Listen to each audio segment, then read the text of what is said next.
자, 마켓 주민 시간입니다. 참 모처럼 만에 건설주들이 좀 날개를 펴고 있는데 사실 이게 주택 공급 확대라는 긍정적인 호재거리가 있을 뿐만 아니라 이 호재와 더불어서 어떤 지분 가치에 대한 기대감을 갖고 있는 기업도 있습니다. KCC를 이야기하는 건데요. 그래서 오늘은 이 건설주뿐만 아니라 KCC에 대한 좀 자세한 이야기를 나누면서 과연 우리가 어떻게 바라봐야 될지 이분과 함께 이야기 나눠보도록 하겠습니다.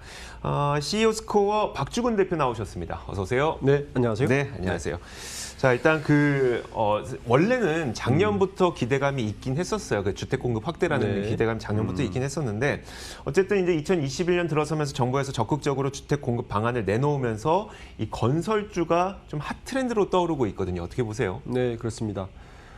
사실은 변창흠 이제 건설교통부 장관이 선임되면서부터 핫이슈도 떠올랐고 지난달 중순부터 이제 굉장히 뜨거웠죠. 특히 이틀 전에 문재인 대통령의 신년 기자회견 이후에 이제 그 방점을 찍으면서 굉장히 지금 핫한 건데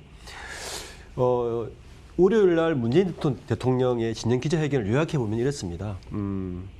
사실 문재인 정부 들어서 공급 대책을 한 번도 발표한 적이 없습니다. 맞아요. 네, 부동산은 보통 4, 5년 사이클로 정책이 움직이고 그러면 건설주는 2, 3년 사이로 사이클을 움직입니다. 네네. 최근 2, 3년 사이에 건설주들이 좋지 않았어요. 근데 그 사이클이 끝나는 시점과 문재인 대통령의 신년 기자회견에서 부동산 대책에서 사과를 먼저 했고 공급을 늘리겠다는 것에 방점이 찍히고 그리고 빠르면 그 구정 전, 그러니까 2월, 그 다음 주가 되겠죠. 2월 그 추석 설 전에 파격적인 대책을 내놓겠다. 파격적인 대책에는 벌써 나오는 얘기가 역세권에서 500m, 1000m 이내에 뭐 용적률 700% 이상까지 올려주겠다든지 이런 여러 가지 나오면서 그러면 지금까지 묶여 있었던 건설주가 굉장히 핫해지는 거죠. 뭐 거기다가 이런 룸까지 하면서 핫해지는데 실제로 보면 올해 2021년 컨센서스를 보면 현재 PBR을 보면 그 5년 평균이 건설주가 0.81 정도 돼요. 5년 평균을 5년 평균이에요. 0.8 정도 되는데 현대건설이 0.66이거든요. 컨센서스가. 그럼 GS건설이 0.73이에요. 대우건설이 0.84고 HDC가 0.6이니까 5년 평균을 봐도 굉장히 저평가되어 있다고 볼 수 있는 거죠.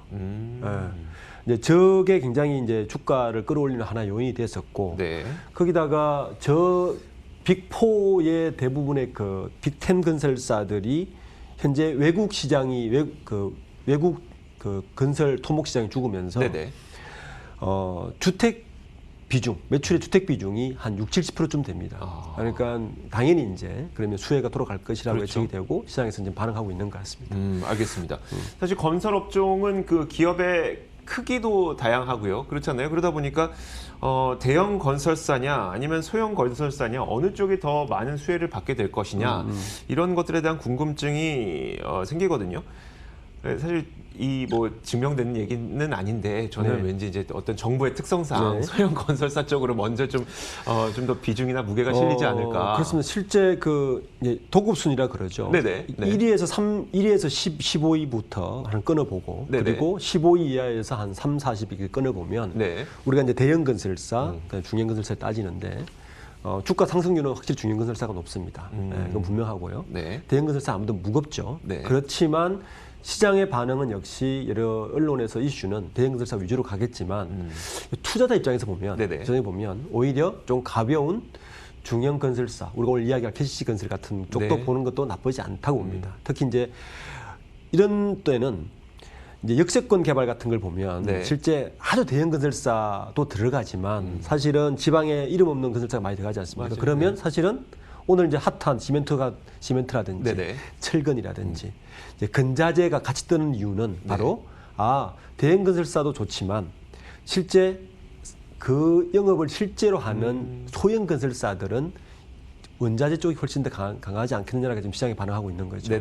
특히 이제 이번 정부에 들어서서 이제 40만 호 정도를 예상하거든요. 이번에 주택 재개발 착공을 40만 호 정도 예상하면 40만 호에 들어가면 대형 건설사가 모두 다 할 수가 없습니다. 그렇죠. 그러면 중형 건설사에게 돌아가고 소형 건설사가 가기 때문에 실제로는 이제 그래서 시멘트, 철근, 근자재 이런 게 동시 상승하고 있는 것으로 보면 될 것 같습니다. 네, 알겠습니다.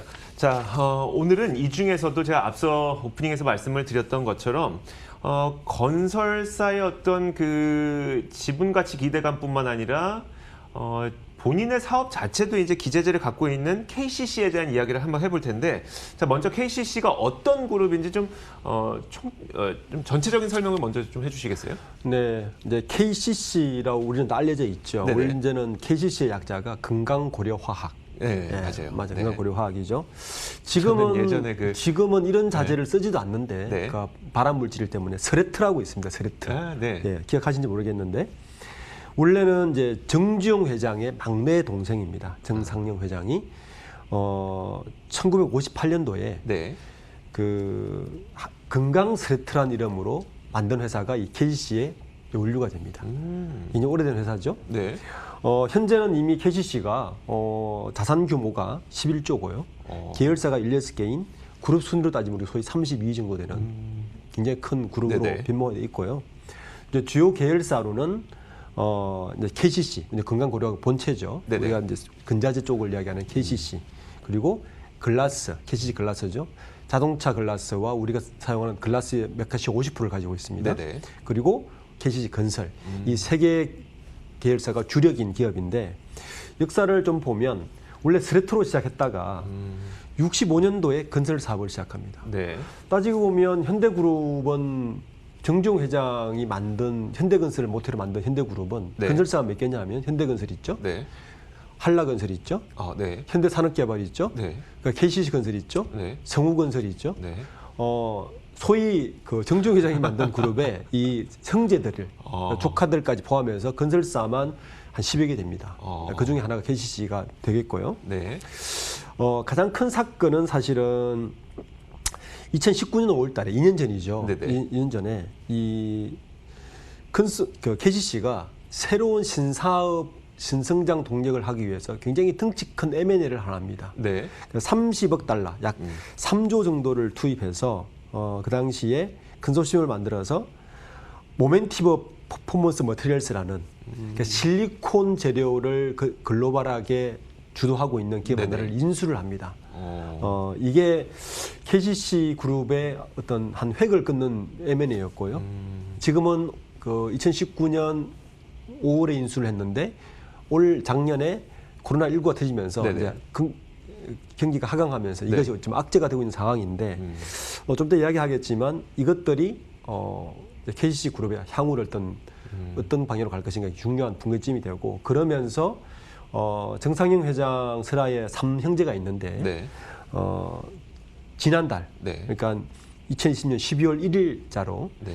KCC가 코리아 글라스와 KCC 글라스를 합병하면서 네. 그러니까 삼형제들의 형제 간의 계열 분리 그러니까 거의 완료되어 있는 상태로 좀 되어 있습니다. 일단 세 개의 회사, 그러니까 KCC 건설, 글라스, 그다음에 나머지 하나가 뭐라고 하죠? KCC. KCC. 예, 예. 자, 그러면 이제 이게 분리 독립 경영 체제로 바꿨다고 말씀을 하셨어요. 네. 근데 분명히 어떤 이유가 있으니까 그랬겠죠?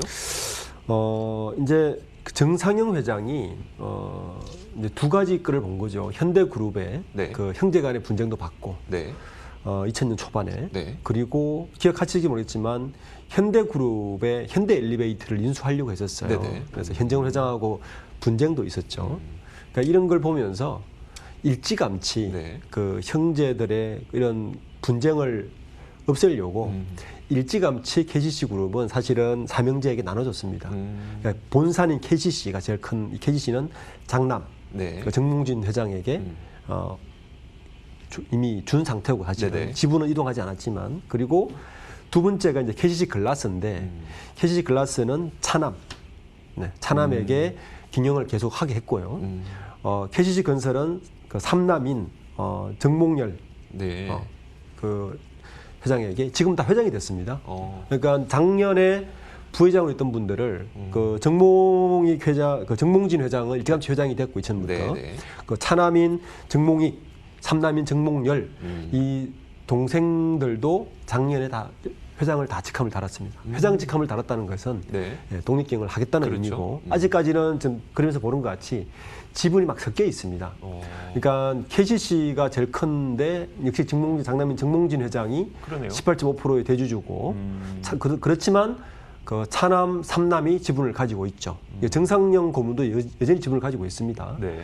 그런데 이제 KCC 글라스를 보면 역시 둘째 정몽규 회장이 대주주로 돼 있고, 그 다음에 KCC 건설은 그 삼남 정몽준 회장이 대주주로 돼 있는데 여전히 그 남아 있는 지분이 있죠. 역시 KCC 건설 같은 경우는 그 KCC가 여전히 대주주이기 때문에 네네. 아직까지는 주식을 좀 수합해야 되는 과제는 남아 있긴 하지만 네. 실제적인 경영은 이미 형제 간 계열 분리가 이미 되어 있다. 그러니까 아직 지분 정리만 안 되고 이제 경영권은 확실하게 이제 주어졌다. 그렇습니다. 이 정도까지네요. 네, 어쨌든 그렇습니다. 이제 나중에 지분 정리는 다 하겠네요. 네, 이러한 것들이 이제 투자자 측면에서는 네네. 이 KCC 글라스나 KCC 건설이나 KCC가 다 상장 회사란 말이에요. 네. 일단 불확실성이 떨어져 나간 거죠. 네. 불확실성이 떨어져 나오고 나면 사실은 주가는 오르고 있기 그렇죠. 때문에 그런 부분들을 좀 기회의 포인트로 좀 보는 것도 좀 나쁘지 않다고 생각합니다. 아까 말씀하셨던 이제 그 분리 독립 경영이 네. 확정됐다고 사람들이 인식하게 된 시기가 그러면 올해부터네요. 그렇죠. 그러니까 정확하게는 작년 준비를 하다가 네네. 아까 이제 지배구조 개편을 인적 분할을 통해서 한 다음에 네네. 지분을 조금 정리를 했고요. 그리고 지난달, 그러니까 2020년 12월 1일자로 네. 그 KCC 글라스와 한국 코리아 글라스를 합병하면서 완벽한 독립 분리 계열. 그렇지만 금융감독 그 공정거래위원회에서는 아직까지 같은 그룹을 보고 있지만 네네. 실제적인 경영은 삼형제가 다 분리를 하고 회장이라는 직함을 할 수가 없지 않습니까? 그렇죠. 네. 그러니까 그 직함을 변경했다는 이야기는 실질적인 분리를 했다고 봐도 무방할 것 같습니다. 알겠습니다. 그러니까 이제부터 그러니까 저도 들어오기 직전에 보니까 KCC의 주가가 어느 정도 올라왔더라고요. 그러니까 네, 어느 그렇습니다. 정도 올라왔는데 네, 네. 그럼 이게 올라온 만큼 다 올라온 거냐 아니면 이제 시작이냐를 봤을 때 독립 경영이라는 측면에서 보면은 이제 시작이라고 볼 수가 있는 거네요. 그렇습니다. 네. 많은 불확실성을 해소했다고 봐야 되는 거죠. 알겠습니다. 그 계열 분리가 그 진행된 이후에 지배 구조는 또 어떻게 변경되는 것이고 앞으로 사업 방향은 또 어떻게 흘러가게 되는지도 전망을 내려주시면요.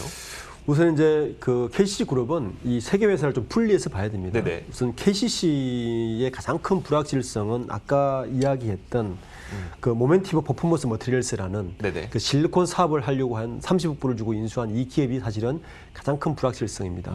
이 부분 때문에 그 KCC는 그 원래 그 자산도 좀 매각하고 부채가 굉장히 늘어났거든요. 그러니까 자산을 좀 매각하고 지금 우리가 KCC 사옥 그러면 서초동에 가면 이제 서초 IC 앞에 있는 KCC 사옥이 있죠. 네네. 그것도 KCC 건설에 매각을 하고 이런 식으로 30억 불 정도 되는 부채를 좀 해소하려고 노력도 하고 작년에 워낙 경기가 안 좋았기 때문에 그리고 그 실리콘 사업을 일괄체제로 하는 작업도 하고 있고 그래서 KCC는 어떻게 보면 그 실리콘 사업에 대한 향방을 어떻게 깔끔하게 마무리할 것인가가 주가의 가장 큰 향방입니다. KCC는 가장 높을 때는 30만 원 정도까지 갔었는데 네네. 작년 3월 달에는 10만 원 초반까지 갔습니다. 3분의 1까지 떨어졌다가 지금 어느 정도 회복은 돼 있는데 그렇지만 아직까지 그 실리콘 사업을 어떻게 할 것인가 이렇게 불확실성을 해소하는 게 지금 주가의 가장 큰 모멘텀이고요.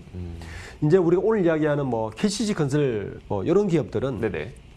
조금 다르게 봐야 될 것 같습니다. 역시 KCC 건설은 현재 우리가 이야기하고 있는 그 건설업의 호황이라든지 향후 주가의 흐름이라든지 이런 걸 좀 봐야 되는데 현재 KCC 건설의 주가 흐름은 오르긴 하지만 현재 비슷한 규모, 뭐 신세계 건설이라든지 뭐 비슷한 규모의 기업보다는 훨씬 적게 오르고 있죠. 그 이유는 그 포텐셜한 모멘텀이 좀 부족합니다. 너무 그 KCC 건설은 현재 그 보고서를 들어가 보면 건축 토목 사업이 크게 두 가지 되어 있는데 건축 사업은 3분기 기준으로 56곳이 지금 사업을 벌이고 있는데 관급공사는 2곳밖에 없어요. 54곳이 다 주택이고 전체 매출의 한 75%가 그쪽 건축 주택이 매몰되어 있어서 너무 경기에 민감한 거 아니냐는 또 리스크를 안고 있습니다. 거기다가 지금 대형 건설사들이 그 다음 호재 코로나19가 조금 해소되고 백신이 나오고 하면 현물 시세 그러니까 그 유가가 약간씩 오르면 제일 먼저 터지는 게 해외 건설 붐이거든요. 네네. 그러니까 이럴 때 좀 수혜를 봐야 되는데 KCC 건설 같은 경우는 2018년 이후에는 해외 건설이 제로입니다. 제로예요? 네, 제로입니다. 그래서 그러니까 현재의 그 약간의 정부 정책에 의한 주가는 오를 수 있겠지만 그 다음에 모멘텀은 해외 건설 쪽일 텐데 그 해외 건설 모멘텀일 때 KCC 건설이 그 모멘텀을 탈 수 있을 거냐에 대해서는 굉장히 좀 고민스러운 부분이 있죠. 그래서 네. 그런 부분들에 대해서는 타 건설사와는 조금 다르게 봐야 되네요. 봐는 것도 좀 현명한 것 같습니다. 그러면 이제 뭐 지금 건설하고 KCC하고 네. 두 개 말씀해 주신 거 아니에요? 나머지 하나는 이제 따로 오토글라스죠. 네. 이제 우리가 차를 사면 네. 그 차가 중고차냐 새 차냐를 구분하는 방법 중에 하나가 네. 그 차 앞유리에 네. KLC가 적혀 있으면 새 차고 다른 차가 있으면 중고차거든요. 그 KLC가 뭐냐면 코리아 오토글라스입니다. 네네. 일본의 아사히 글라스하고 만들어서 KCC가 역시 그 현대의 반개 계열사다 보니까 네네. 반개 그룹이다 보니까 현대차의 대부분은 오토 글라스가 들어가고 있고 이번에 이제 아까 지난달 10일 1일 날 코리아 오토 글라스와 자동차용 글라스죠. 네네. 그리고 KCC 글라스는 우리가 소위 말하는 건축에 들어가는 유리죠. 네네. 네, 요즘 건축에 유리가 굉장히 많이 들어가지 않습니까? 네. 이 두 개가 합쳐진 회사를 만들어서 KCC 글라스의 경우에는 이제 모멘텀이 생길 수 있는 부분이 있죠. 특히 글라스는 자동차도 지금 호황이지 않습니까? 네네. 원래 호황을 누릴 것이고 건축도 호황을 누리면 쌍두마차가 둘 다 모멘텀을 받을 수 있어서 KCC 글라스에 대한 조명은 떨어진 만큼의 회복을 봐도 주가를 보는 그 포인트로 나쁘지 않을 것 같긴 합니다. 세 개를 비교해 보건데 그냥 제가 기업 가치는 잘 모르겠고 네. 기업 가치는 잘 몰라도 지금 당장 모멘텀을 누가 가장 많이 갖고 있습니까? 라고 물어본다면 바로 직전에 말씀하셨던 글라스가 그래도 좀 가시적인 모멘텀이 있는 것 같긴 하네요. 그렇죠. 좀 장기적으로 봐도 그렇고 좀 안정성은 있는 거죠. 네네. 그런데 회사 규모가 아주 크지는 않습니다. 지금 회사 그 규모를 보면 우리 KCC 그룹의 주력 3대 기술사로 이야기하지만 네. KCC는 연 매출이 지금 뭐 아까 이야기한 모멘티브 머티리얼스를 네네. 연결 기준이 됐기 때문에 네. 약 4조가 넘게 됩니다. 아, 4조 네. 2천이 됩니다. 네. 그런데 KCC 글라스의 경우에는 연매출 한 6천억 정도. 건설도 한 1조 정도를 생각하기 때문에 물론 이번에 오토글라스를 합치면 1조가 넘습니다. 자산 규모가. 그러니까 규모 차이가 있고요. 그렇지만 이제 우리가 이런 건설 호황기 때 네. 내가 건설주를 바라볼 것이냐. 나는 조금 장기적으로 근자재도 보고 재료도 같이 보면서 할 거냐. 그러면 네. 어떻게 보면 KCC와 KCC 오토글라스, KCC 글라스가 네. 좀 유리할 점도 있는 거죠. 알겠습니다. 그 KCC는 워낙 그 삼성그룹과도 좀 긴밀한 관계를 계속 유지를 해 왔잖아요. 네. 그게 이제 삼성물산 지분을 갖고 있는 것도 어떤 그 건설 업황의 어떤 수혜를 받을 수 있다라고 해야 될까요? 뭐라고 해야 될까요? 이거를 그러니까 지분 가치의 상승도 누릴 수 있다 이 정도로 봐야 될까요? 그렇습니다. KCC 그룹은 정몽희 회장이 그 대표적인 재계의 그 이제 흑기사. 로 유명하죠. 왜냐하면 그렇죠. 우리 잘 아시듯이 네네. 2015년도에 삼성물산과 제일모직을 합병할 때 네. 가장 중요한 흑기사 역할을 한 게 KCC입니다. 왜냐하면 그때 KCC가 삼성물산의 2대 주주가 되었습니다. 7% 넘는 9.1%입니다. 9.1%. 그러니까 이재용 부회장이 17%의 대주주고 네네. 2대 주주가 삼성 KCC거든요. 음. 9.1%인데 현재 9.1%의 가치만 봐도 한 2조 가까이 됩니다. 네. 근데 KCC는 그뿐만 아니라 사실은 한국조선해양, 네. 그러니까 현대중공업 네. 계열이죠. 또 가지고 있고요. 현대모비스도 가지고 있습니다. 투자자네요. 그러니까 한라홀딩스. 네. 그러니까 삼성을 제외하고는 그 범현대가의 주식을 다 가지고 있어요. 현대산업개발 주주도 가지고 있습니다. 네. 그리고 현대일렉트릭 주주도 갖고 있어요. 그래서 이걸 다 합치면 2020년 말 평가 금액은 거의 3조가 넘습니다. 그러니까 근데 재밌는 것은 네네. 지금 그 30억 불을 들여서 그 모멘티브 퍼포먼스 머티리얼스를 M&A 했지 않습니까? 네네. 지금 자금 구조가 좋지 않아요. 부채 규모가 150%가 늘었습니다. 네. 그리고 사옥도 지금 팔았어요. 물론 같은 계열사에 팔았지만. 네. 그런데 왜 삼성물산은 팔지 않나? 라는 네. 되게 재미있는 지금 있어요. 왜 그럴까요? 올랐는데. 네. 그래서 사실은 검찰에서 네. 그 경영권 승계 관련해서 조사 중이고요. 이거 뭐 내부 뭐가 있었지 않았냐, 인명계가 있지 않았냐, 그 조사 중이라서 아마 그런 부분도 있고, 현금화 시킬 수 있는 걸 현금화 바로 필요할 때 시키지 않는 것도 사실 의문 좀 남지만, 네. 어쨌든 그 KCC가 이러한 다양한 그 반개 범현대가의 주뿐만 아니라 삼성물산을 갖고 있음으로 해서 어떻게 보면 KCC가 근자재 업체잖아요. 네네. 그러니까 지금 방금 거론한 기업들이 다 건설사입니다. 물산, 그렇죠. 네. 한라홀딩스, 산업개발, 중공업 빼고는 다 그렇죠. 그러니까 이제 그런 어떤 지분을 가지고 있음으로 해서 같은 시너지도 넣을 수 있는 거고 있어서 지분을 굉장히 많이 보유하고 있는 걸 보입니다. 배당만 받고 살아도 그냥 일 안 하고 사실 수 있을 것 같은데 굳이 뭐 열심히 경영하고 계시는 것 같아요. 어쨌든 일례로 한 얘기가 올해는 아마 그 KCC가 지금 3분기까지 누적 영업이익이 800억밖에 안 돼요. 다시 말씀해 주시죠. 그 KCC가 매출이 3분기 매출이 3조 7천억인데 3분기 영업이익이 800억밖에 되지 않습니다. 왜 이렇게 작아요? 왜냐하면 그 모멘티브 퍼포먼스 머티리얼스가 한 1,600의 적자를 보고 있어요. 그러니까 그 연결 기준이니까 이제 깎이는 거죠. 그래서 800억, 그러니까 영업이익률이 2%밖에 안 됩니다. 2.1%. 그런데 이제 아까 이야기했던 주식 평가액은 1조가 넘어요. 그러니까 본업에서 돈을 못 벌고 지금 주식으로 돈을 벌고 있는 회사이기도 합니다. 가끔 이런 곳들 좀 있어요. 근데 어차피 지금 인수한 지 얼마 안 됐기 때문에 이런 형태의 재무 구조를 갖고 있는 것일 수도 있으니까 그렇습니다. 이건 뭐 지금 당장 저희가 판단할 거리는 아닌 것 같고요.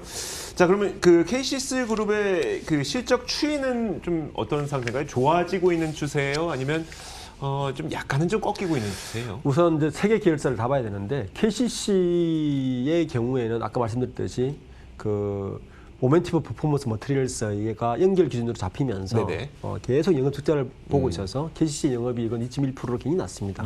매출은 커졌어요. 그래서 그 이 불확실성을 해소하지 않으면 향후 모멘텀은 굉장히 낮을 것 같고요. KCC 건설과 KCC 글라스는 업종 대비 나쁘지 않은 영업이익률을 가지고 있습니다. 물론 작년은 다 나빠졌기 때문에 2020년이 가치주들의 상승이 대세였다면 2021년은 어쨌든 코로나19를 약간씩 극복하면서 실질주들의 그 주가 회복이 있는다면 분명히 수혜는 볼 수 있는 실적을 가지고 있을 거라 생각됩니다. 알겠습니다. 자, 이제 마지막으로는 종합적으로 이제 KCC 그룹의 전반적인 전망을 좀 해주시면서 이 자리를 마무리 짓도록 해보죠. 예, 이제 KCC 그룹의 향후 향방은 이제 아까도 이야기했지만 제일 큰 것은 모멘티브 인수 이후에 이게 어떻게 극복할 것이냐가 가장 큰 불확실성입니다. 모멘티브를 인수하면서 그 1조 6천억은 컨소시엄 출자를 했고 대여금을 했고 나머지 2조 원은 인수금융을 통해 조달해서 이 2조 원이 다 부채로 지금 있는 상태이기 때문에 이 부분 어떻게 해결할 것인가. 현재 순차입금 2조 6천억 가까이 됩니다. 그래서 아까 이제 매출 규모가 비슷한 차입금을 가지고 있는 거죠. 그런데 이제 그룹에서 KCC 그룹은 실리콘 사업에 대한 모멘티브를 인수하면서 전 세계 실리콘 사업에 대한 큰 역할을 하고 있기 때문에 좋아질 것이라고 이야기하지만 이 좋아지는 속도가 얼마큼 빠를 것이냐가 한국은 가장 큰 것이고요. 반면에 이제 그 우리가 민감주라고 하는 굉장히 민감주라고 할 수 있는 KCC 글라스나 KCC 건설 같은 경우는 이번 정부 발표가 큰 호재가 될 것이고 이 호재가 건설은 당장 수혜를 받겠지만 다른 건설사가 더 화랑이 된다면 그 수혜는 거꾸로 KCC 글라스나 KCC로 갈 수 있는 수혜가 주가 되기 때문에 장기적으로 보면 나쁘지 않다 그렇게 생각됩니다. 네, 알겠습니다. 자, 오늘 CEO스코어 박주근 대표와 함께 좀 긴 시간 이야기를 나눠봤습니다. 오늘 재밌는 이야기 고맙습니다. 네, 감사합니다. 자, 오늘 이슈 MB 여기서 마치도록 하겠습니다. 오늘도 함께해 주신 여러분 고맙습니다.